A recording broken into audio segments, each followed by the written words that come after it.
I didn't flinch when my father said it. "Your son will never see anyway." His voice was flat, dismissive, almost bored. My mother chuckled beside him, swirling her tea like this was casual small talk. "Stop whining. A trip is more important than a useless kid's eyes." They didn't notice my hands tightening on the table's edge or the faint tremor in my jaw. I didn't give them the satisfaction. I just smiled. They thought they'd humiliated me. They had no idea what I was about to do. Flashback.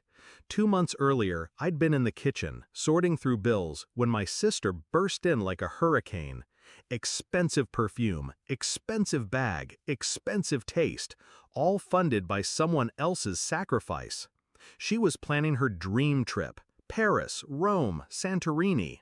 I'd nodded, barely listening, until I noticed the envelope missing from my drawer a week later. That envelope wasn't luxury money, it was survival money.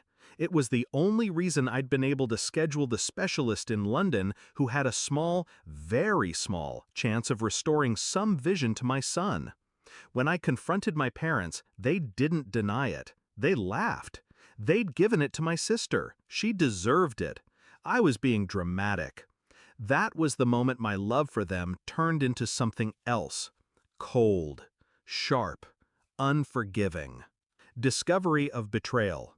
The truth always hides in plain sight. I started noticing details I'd ignored my whole life.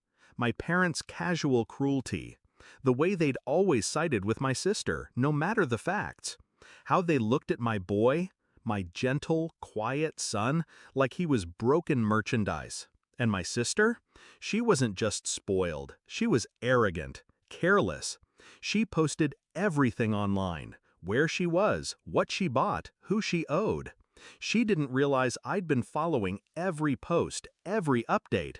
I learned more from her filtered selfies than I could have from a private investigator. I didn't rage. I didn't cry. I planned. Shift in mindset. If they saw me as weak, I'd use it. If they thought I'd given up, I'd let them believe it. I started small. I repaid my sister's loan, not in money, but in silence. I told her I forgave her, that she was right to enjoy life, that I'd figure something out for my son. She believed me instantly. She always had. Execution. First move, the law. My sister didn't keep receipts, didn't file taxes properly.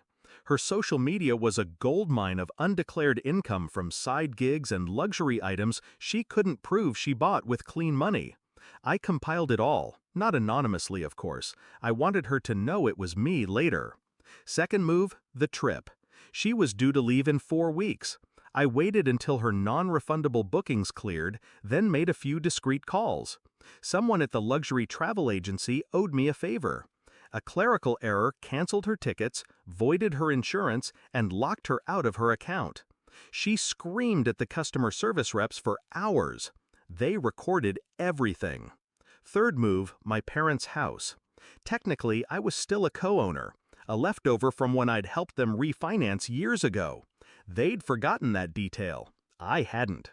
One visit to my lawyer and their mortgage was reassessed. The bank called in a debt they couldn't cover. Climax. The day they realized it all, I was already at the hospital with my son. The London specialist had agreed to see him after a charitable foundation, one I'd quietly applied to, covered the surgery. My boy was calm, holding my hand, not knowing what this day meant. My phone rang. My father. He didn't start with hello. "What have you done?" His voice was tight. I could hear my mother crying in the background, my sister shouting. I let the silence stretch. Then, slowly, I did what you never could. I protected my family. "You've ruined us," he spat. "No," I said. "You did that the day you took from my son. I just finished the job." The confrontation. I didn't meet them in person. That would have been too easy for them. Instead, I sent them a photo. My son, bandaged, post-surgery, smiling despite the pain. The caption was just 4 words. He might see again. No threats, no insults, just proof.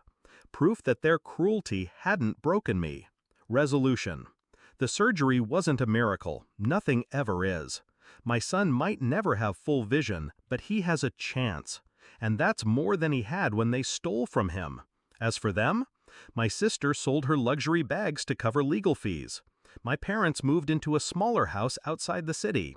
They still call sometimes, alternating between guilt and anger. I never answer. Revenge isn't about shouting. It's about silence. It's the absence of your presence, the hollow space you leave behind that reminds them every day of what they lost. And in that silence, I smile.